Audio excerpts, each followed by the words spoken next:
Hello and welcome back to Wave of Docker. Today's video we're going to be doing NBA awards predictions. I'm an NBA fan, I'm a Sacramento Kings fan, but I think NBA is probably second or third on the totem pole below the MLB in terms of like my ball knowledge. I do watch a lot of NBA, I watch a lot of NBA YouTube, I'm on NBA Twitter, so I'm fairly familiar with the game.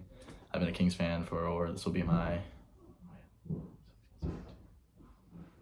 sixth or seventh season being a fan of them, so I've been following the NBA for that long, so I know a good bit, but I'd still consider myself maybe an intermediate casual. So just take that with a grain of salt. I hate saying the word casual. I don't know. I'm a fan of the NBA, and these are my picks. I wanted to wave a Docker video before Waves Faves on Thursday. I just wanted to get something out there before the season starts tonight. But let's just go. My pick for MVP, Luka Doncic. I know a lot of people are being like, oh, Jokic, Giannis, Jason Tatum even. I'm just going to go with, I don't want to say a dark horse pick. He's one of the best players in the NBA. I just think it's going to be a big year where Luka, he's been one of the best players in the NBA for the last few years.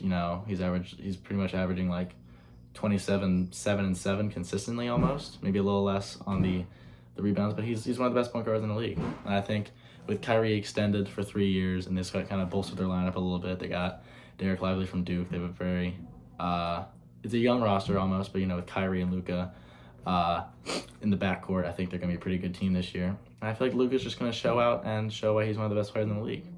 That's just my pick. I like Luka a lot. I like his game. Putting on for us white guys. But yeah, Luka's my MVP pick.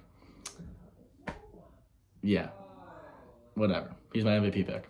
Next up, Rookie of the Year. Chet Holmgren. This is another just dark horse pick just because I don't want to, I want to go against the grain. I want to be different. Everyone's picking Wemby or Scoot. I'm going to go Chet, with his actual official rookie year after being injured all of last year. I think my thought process behind this is like Wemby's going to be, I don't think the Spurs are going to be very competitive this year. I have them being the 13 seed in the West this year because their roster isn't very good. He's probably the best player on the team, like just out the gate. Keldon Johnson and Devin Vassell are pretty good, but they're not. I don't think they can do what Wemby can do because Wemby is like a 7'5" point guard almost just with how he moves. But I just think I think the Thunder are going to be much more competitive than the Spurs. I think this is a year where a lot of their young stars are going to blossom, with Josh Giddey, Shea, Lou Dort being almost a veteran presence on that team, the Jalen Williams and all them.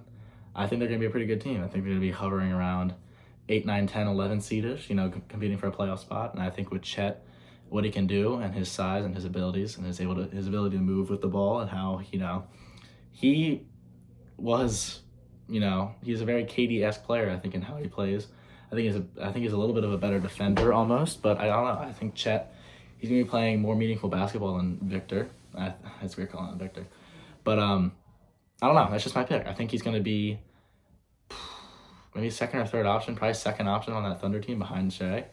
And I think that just with his contributions to a competitive team, I think that's just going to, lead voters to be like, you know what? Chet's our Rookie of the Year. And he's my Rookie of the Year. Boom. Next up, Most Improved Player. I have 3 players that I kind of just, I was scouring the rosters in the NBA, looking at teams and players with new opportunities in which they could blossom. And here's my 3 picks. Dennis Schroeder for the Raptors. He signed there in the offseason. He will probably be the starting point guard. And I think, with that younger team, with Grady Dick and Scotty Barnes, and Pascal's not young, but, with their younger team, Pascal Siakam, he's not younger, but, they lost Fred, and now we have Dennis Schroeder, and I think, new opportunity. Dennis is a good player. He put on for Germany in the FIBA World Cup. I think he won MVP of that entire tournament. I don't know. That's just my random pick. Mikal Bridges' first full season in Brooklyn as the number 1 option. He did average 26 points per game with them in his time with them last season after being traded there for Kevin Durant. And I think just a full season, I think he might, maybe average 26 throughout the whole season. Because he averaged 20 points per game last year combined with Phoenix and Brooklyn. But I think now he's the first option. I think he might go 25, 26, 27 points per game over the course of the full season, barring injury. He is an Iron Man. He has played every game of his NBA career, which is pretty impressive. So yeah, that's my second pick. And then Jordan Poole. I think he's probably my number 1 pick for this just because, he averaged 20 in Golden State as probably the third option behind Clay and Steph, maybe the second option. Then I was in Washington as the bona fide first option for a team that's not going to be very competitive. You know, they lost Kristaps. I mean, Kyle Kuzma's good. You know, Denny Avdia's good. They're all right. They're like solid players, but I just think he's going to be the number one option on a team that's not super competitive. And I think, you know, I think I have him averaging probably around 28, 29, 30 points per game over the season, which is pretty insane. And I think that will help contribute to his case for most improved player. Defensive player of the year, Anthony Davis. I don't know. I just have a feeling that he's going to have a healthy-ish season. Maybe play 65, 66. That's actually insane. This is a crazy pick. Pops. That's actually ridiculous now that I'm thinking about it. Why would I pick that? With the new rules that he has to be 65 games. Whatever. Anthony Davis, Defensive Player of the Year. I think he's going to, you know, somehow repair himself to not be an injury-prone player and play 65 games and average 2 blocks a game and be the defensive anchor for that Lakers team. I think he's going to be very competitive. Anthony Davis, Defensive Player of the Year. Finally, Coach of the Year. I'm going to go with Jamal Mosley. I didn't know who this guy. I didn't know the Magic's coach before this. Actually, I think I saw his name once, but I just think in my standings that I had recorded on Talks with Walk, my new podcast, I'll link it in the bio.